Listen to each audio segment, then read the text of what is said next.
apprend beaucoup de choses. On apprend l'origine du mot Somalie, de ce que nous sommes, d'où est-ce que ça vient, à quoi ça correspond. Comment vous avez trouvé ces origines? Qui vous l'a dit? Comment vous avez fait vos recherches pour trouver les significations?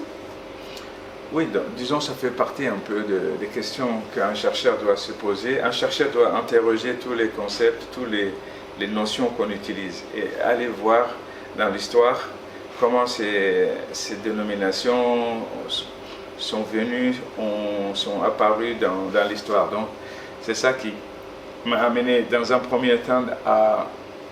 Le HER, c'est l'organisation, donc c'est le code, le contrat sociopolitique d'une partie des Somalis qui était les Issa.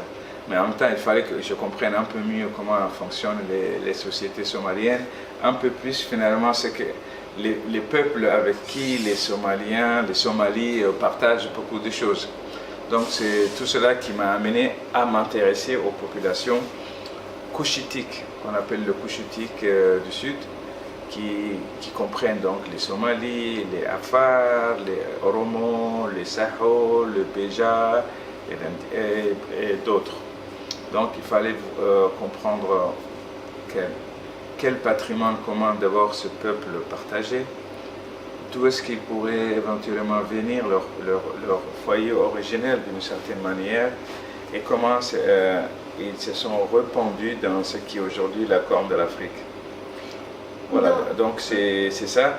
Et donc cette recherche m'a amené donc à poser les questions d'où viennent les Somalis.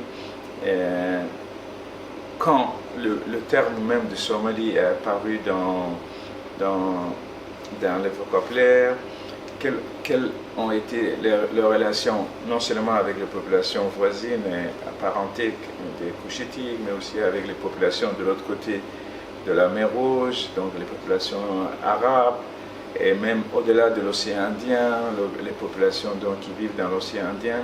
Donc c'est des questionnements normaux pour un chercheur d'élargir autour de son sujet, élargir pour donner une perspective historique, anthropologique et démographique.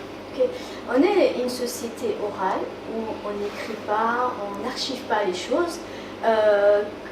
Comment vous avez eu les informations qu'il fallait pour vos recherches? Non, oui, alors une des grandes difficultés pour un chercheur, c'est de trouver les sources d'information. Alors, les sources d'information, elles sont diverses, donc il y a les sources écrites.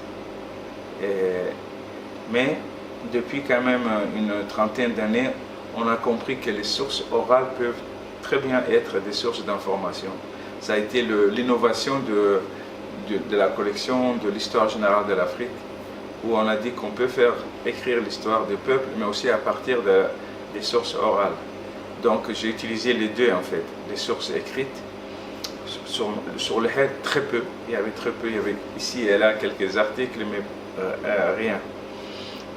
Mais des références comme ça, par exemple Richard Burton, qui était un Britannique qui a voyagé dans la Corne de l'Afrique, a cité ici et là des chercheurs français pendant la période coloniale ont cité aussi, on parlait de Lugas, on parlait de cette tradition de consensus des peuples aussi bien somalis qu'afars, etc.